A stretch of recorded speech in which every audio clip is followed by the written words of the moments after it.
J'aimerais vraiment que le bien-être du cheval soit mis au cœur des chevaux de course. J'aimerais que les entraîneurs se posent vraiment la question de savoir comment le cheval apprend pour pouvoir l'entraîner en respectant vraiment ses capacités cognitives et surtout ses incapacités. Je m'appelle Samantha Vinci, j'entraîne des chevaux de course à Ludon-Médoc, dans Gironde.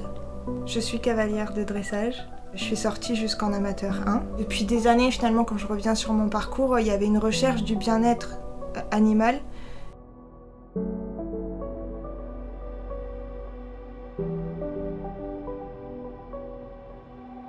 Avec les chevaux, je ressentais énormément de colère, de frustration, parce que je ne comprenais pas comment ils apprenaient, parce que je ne les comprenais pas.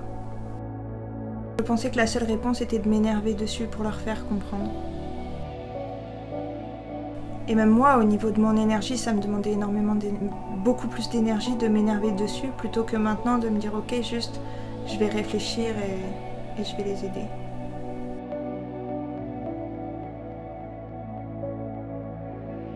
Sur Facebook, je suis tombée sur une publicité de promotion pour le Step 1. Et en fait, j'ai cliqué. Vraiment par hasard. Surtout avec les chevaux de course et tout, je savais pas je pensais pas que ça allait pouvoir m'apporter quelque chose, mais je me suis dit qu'avec mon cheval de dressage, ça pouvait être très intéressant.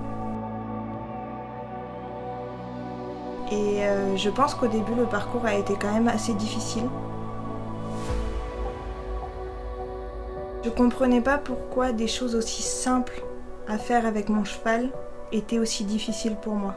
Et j'étais finalement énormément fixée sur ce que le cheval doit faire et les exercices qu'il doit faire, et pas vraiment sur comment moi je lui demandais. Baisser la tête de mon cheval, c'était quelque chose de très difficile parce que j'avais pas le bon geste, mais je m'en rendais pas compte. Je pense que c'est une accumulation d'exercices dans le step 2 qui demandait tellement de précision que j'ai eu un déclic de me dire mince, en fait, je suis pas claire dans ce que je lui demande parce que même moi, je ne comprends pas ce que je lui demande. Ça m'a vraiment simplifié tout le travail, notamment sur tous les exercices de dressage et surtout la façon dont je les amenais au cheval. C'est-à-dire qu'avant, j'étais dans la répétition d'une épaule en dedans, dans la répétition d'une session à la jambe, alors que maintenant, je suis plus dans comment l'aider à rendre ça confortable, qu'il puisse vraiment trouver du confort dans ce que je lui demande et pas juste finalement être dans une espèce de contrainte.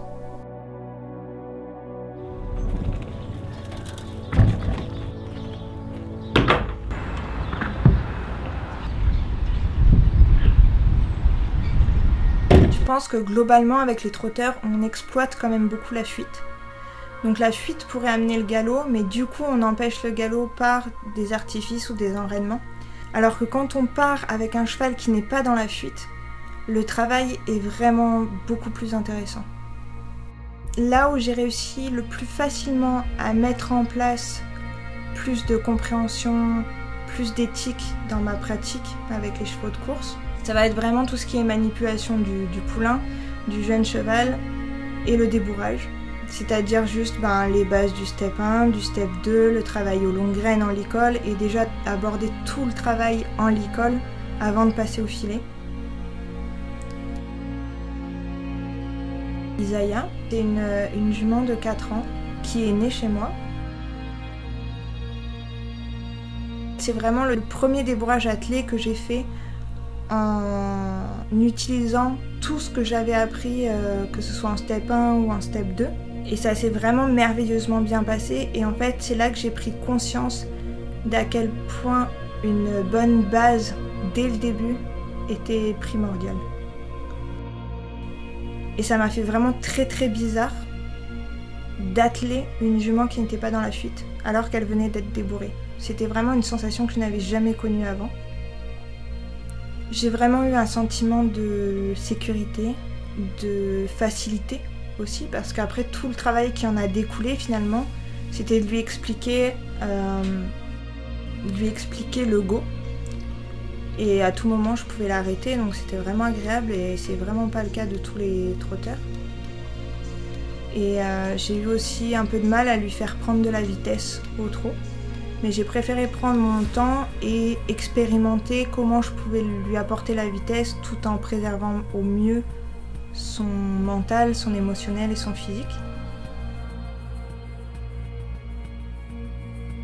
En m'inscrivant à la formation en ligne, j'ai eu accès au groupe Facebook et c'était vraiment incroyable de voir toute cette effervescence, tout cet investissement dans la formation. On a toujours quelqu'un qui est là pour nous soutenir. Ça aurait pu m'amener dans la comparaison, mais il y avait tellement de bienveillance.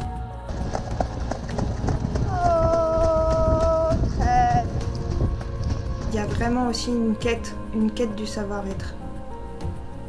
De mieux comprendre mon cheval et surtout de mieux agir en fonction de ses réactions. Il faut vraiment que ça vienne de son cœur, d'avoir à cœur d'aider son cheval, d'avoir à cœur de s'aider soi-même aussi pour avoir plus de sérénité avec ses animaux.